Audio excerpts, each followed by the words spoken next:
Alors aujourd'hui, nous allons essayer de répondre à une question très importante. D'où vient le vent? Pour répondre à cette question, je vous propose une petite expérience. Vous avez devant vous un bac transparent qui contient de l'eau. Ce bac en fait va représenter le ciel de la Belgique.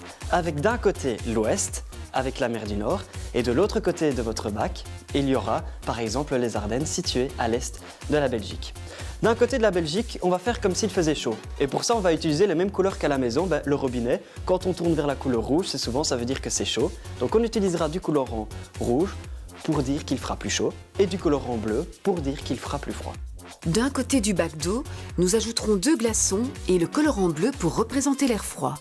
De l'autre côté, du colorant rouge représentant l'air chaud.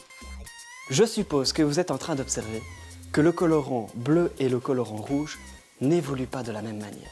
En fait, le colorant bleu, qui représente le liquide froid, est en train de redescendre, tandis que le colorant rouge, lui, est en train de remonter.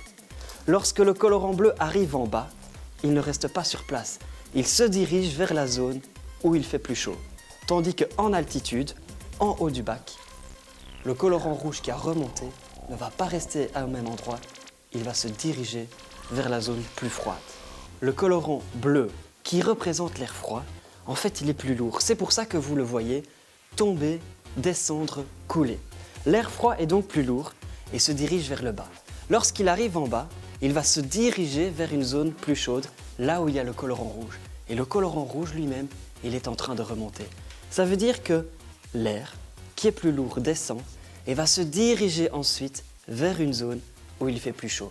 Parce que dans les zones où il fait plus chaud, il y a moins de molécules. Cette zone, en météo, s'appelle une basse pression. Tandis que l'endroit où il fait plus froid, il y a cet air qui descend, beaucoup plus de molécules. C'est ce que l'on appelle en météorologie une haute pression. Toutes ces molécules d'air vont donc toutes se déplacer, comme vous pouvez le voir, d'une zone plus froide vers une zone plus chaude, d'une haute pression vers une basse pression. Et ces molécules qui bougent, c'est quoi à votre avis?